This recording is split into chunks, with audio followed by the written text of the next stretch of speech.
fatores influenciadores do desenvolvimento da inteligência numa perspectiva da globalidade humana.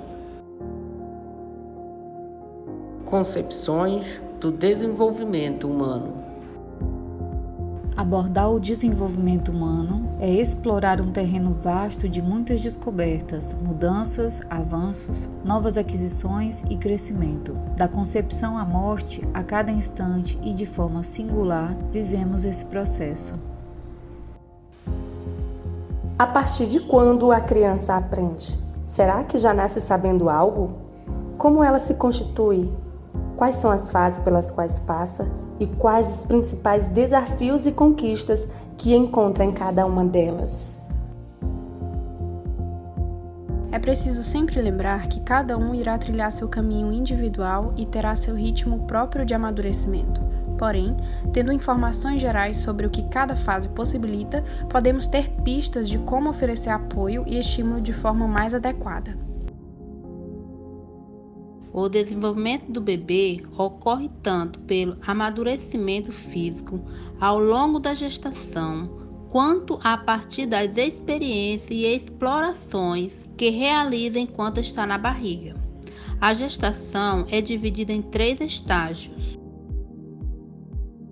A fase germinal, que dura de 10 a 14 dias e envolve a concepção e a implantação do feto no útero.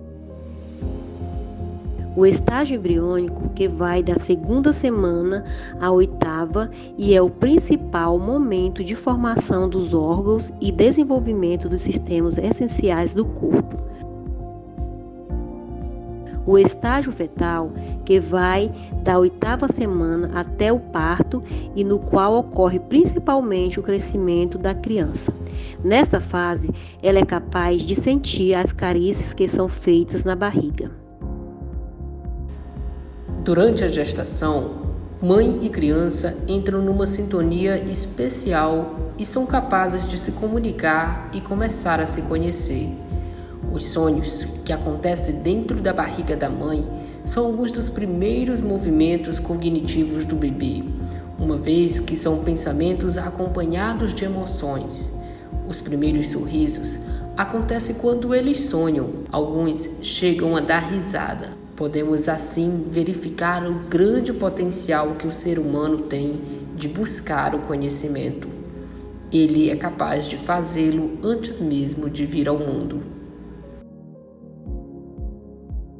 Entendido em sua globalidade, o desenvolvimento pode ser dividido em 4 aspectos para facilitar o estudo.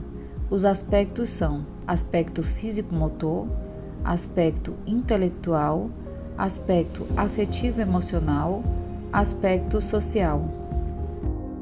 Este estudo refere-se ao desenvolvimento mental e ao desenvolvimento orgânico.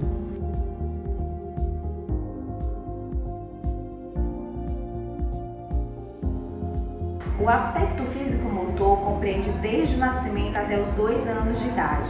É aí que começa a coordenação motora da criança e ela começa a diferenciar o próprio corpo dos objetos. Faz referência ao crescimento orgânico e também à capacidade de manipular objetos, que é o que ocorre a partir do desenvolvimento da maturação neurológica. Ou seja, ela tem a capacidade de manipulação de objetos e de exercícios do próprio corpo.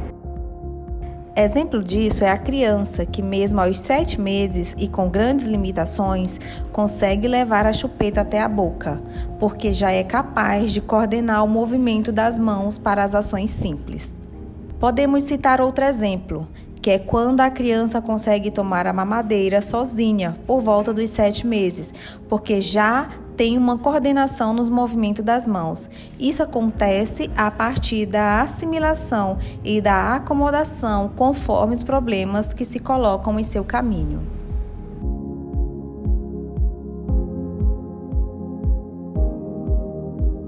O aspecto intelectual diz respeito ao desenvolvimento cognitivo, à nossa capacidade de raciocinar, de estabelecer alguns critérios para responder a determinados comportamentos. Por exemplo, uma criança que, para alcançar um pacote de bolachas em cima do armário, ela faz uso de um banquinho para alcançar as bolachas. Ou seja, ela percebe que a sua altura não é suficiente para alcançar as bolachas. Então, ela planejou sua ação através de uma ferramenta, que no caso é o banquinho, né? E conseguiu realizar a sua ação. Prepare com as crianças jogos, passeios que são ao mesmo tempo divertidos e intelectualmente estimulantes e incentivo ao desejo natural de tomar decisões por si mesmos. Isso são coisas que os pais podem fazer para ajudar no desenvolvimento intelectual de seus filhos. É importante lembrarmos que cada criança aprende no seu próprio ritmo, mas ao perceber atrasos de aprendizagem significativos, é importante procurar ajuda profissional.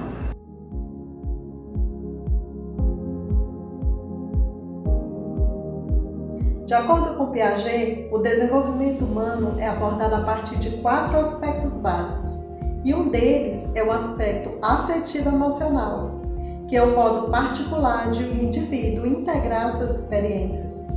A criança, logo ao nascer, manifesta reações emotivas, ora sendo predominante tranquila, ora mais agitada, e nesses 2 adjetivos inclui-se uma série de nuances. À medida que cresce, será mais risonha ou mais chorosa, independente da alimentação e do conforto que recebe.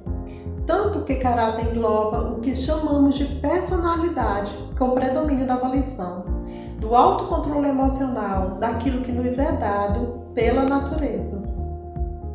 Ao desenvolver-se, a criança assimila e aprende a controlar suas emoções de acordo com as suas vivências, favorecendo assim os seus relacionamentos sociais. Por meio da emoção, a criança constrói a imagem de si mesma e do mundo, formando assim a sua concepção da realidade.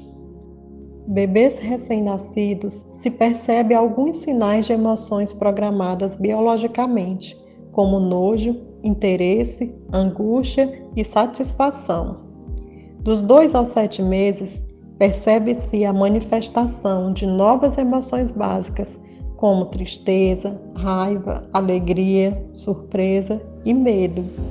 Por volta de 2 anos, surgem as emoções complexas, autoconscientes e avaliativas, como vergonha, culpa, inveja e orgulho. A partir da autoconsciência, surgem as emoções autoavaliadoras, por volta dos 3 anos de vida, as quais fornecem às crianças a capacidade de avaliar suas próprias emoções. A partir dos 5 anos, as crianças dispõem de inúmeras emoções e ostentam certo controle emocional. Na fase da adolescência, os adolescentes tendem a vivenciar muitas emoções simultaneamente. Um adolescente pode sentir consistentemente emoções como raiva e tristeza juntas, indicando que lhe é difícil distinguir entre as duas. Já a fase adulta, os indivíduos demonstram maior diferenciação emocional que os adolescentes, na capacidade de distinguir umas das outras. Já acontece o amadurecimento da inteligência emocional.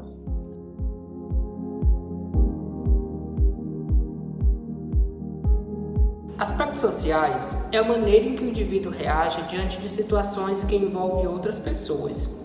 Um exemplo disso é imaginar um grupo de alunos no parque e observar que algumas crianças espontaneamente buscam outras para brincar, enquanto outras permanecem sozinhas. Piaget, ele se refere ao processo de socialização humano como sendo o qual aquele que o indivíduo contribui e ao mesmo tempo dele recebe a contribuição.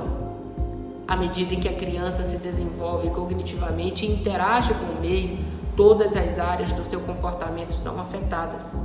Em Vygotsky, os aspectos sociais do desenvolvimento encontram um lugar de destaque. Sua concepção de desenvolvimento humano já os considera um processo sócio-histórico. Compreender o desenvolvimento humano implica em conhecer as características comuns de cada faixa etária. para que reconheçamos as individualidades, o que torna-nos mais aptos para observar e interpretar os comportamentos. Os fatores que influenciam o desenvolvimento são hereditariedade, crescimento orgânico, maturação neurofisiológica e meio.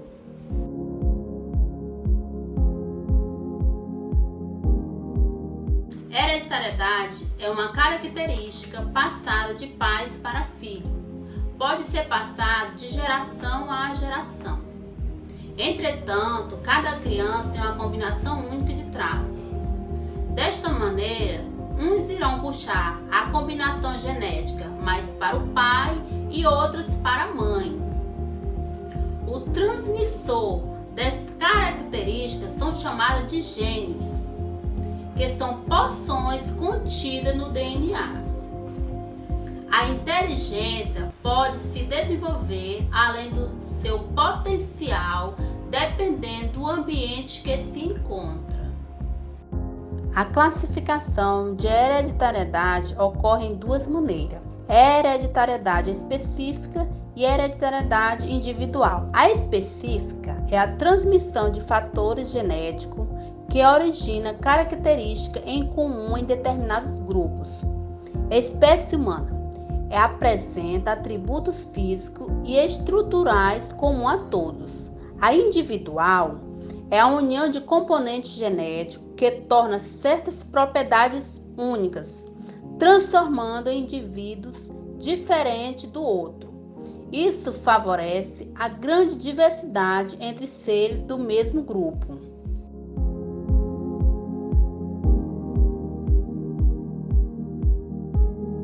O crescimento orgânico refere-se ao aspecto físico, o aumento da altura e a estabilização do esqueleto, que permitem ao indivíduo o comportamento e um domínio do mundo que antes não existia. Ao estudarmos o desenvolvimento humano, estamos lidando com mudanças essas universais, como no caso das transformações físicas e hormonais que marcam a puberdade.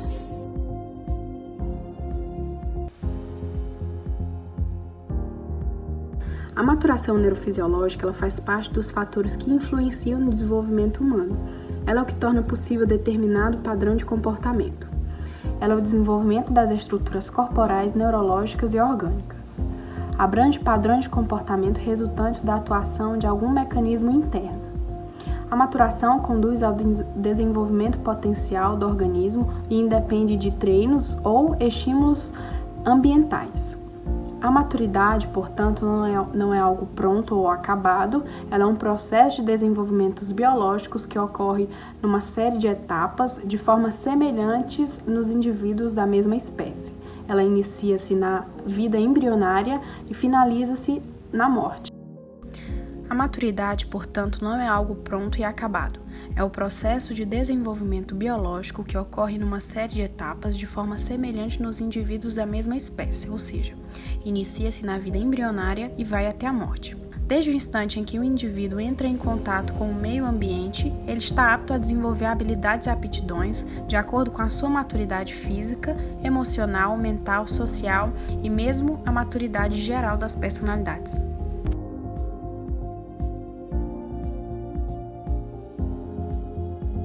Partindo da conceituação de ambiente como um conjunto de fatores que influenciam a vida social, cultural e até mesmo escolar do indivíduo, é possível percebê-lo como um agente continuamente presente na vivência humana. E, de fato, grande parte do comportamento do indivíduo envolve interações com o espaço no espaço, desde atividades mais simples, como vestir-se, como alimentar-se, até atividades mais complexas, como definir um percurso na cidade, por exemplo.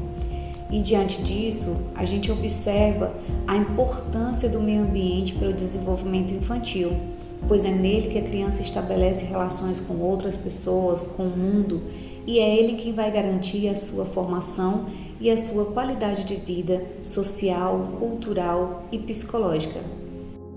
Sendo o ambiente um conjunto de condições materiais e morais que envolvem alguém, que age direta ou indiretamente sobre a vida do ser humano, Entende-se que existem vários tipos ou níveis de representações. Desta forma, divide-se os diferentes ambientes em 3 grupos. Grupo 1. Onde vive? Ambiente familiar. A família é o ambiente ideal para o desenvolvimento e a educação das crianças pequenas. A responsabilidade da educação dos filhos, particularmente quando pequenos, é da família, e assumem um papel de meros substitutos dela, repetindo as metas embutidas nas práticas familiares. Ambiente físico. Caracterizado pelo conjunto das qualidades exteriores e materiais do homem, abrangendo desta maneira todos os espaços em que o indivíduo vive, considerando os ambientes físicos em que uma criança possa interagir. Destacam-se o lar, a casa e a escola. Grupo 2. Onde se situa? Ambiente social. Caracteriza-se pelo conjunto de espaços onde ela interage, cujo apego e apropriação são facilitados pela familiaridade. A casa, o bairro, a escola. Assim como o ambiente familiar, o ambiente social varia muito de criança para criança. Isso é determinado pelos indicadores socioeconômicos. Ambiente cultural. O ambiente cultural diz respeito à cultura. É o complexo dos padrões de comportamento, das crenças, das instituições, das manifestações artísticas, intelectuais e etc., transmitidos coletivamente e típicos de uma sociedade, o conjunto do conhecimento adquirido por determinado grupo. Grupo 3. Ambiente escolar. Físico. O espaço físico da escola deve contemplar todos os aspectos necessários para o processo de crescimento e desenvolvimento da criança da educação infantil.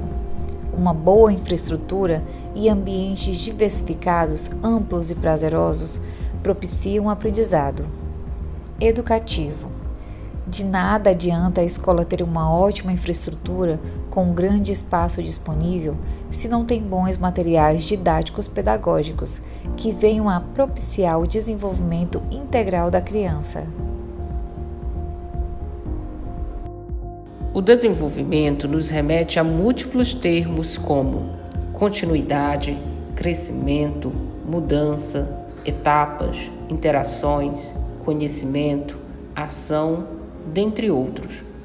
O homem é visto ao nascer como uma folha em branco a ser escrita pelo ambiente, ou seja, como um ser flexível que desenvolve suas características apenas em função das condições presentes no meio no qual se encontra.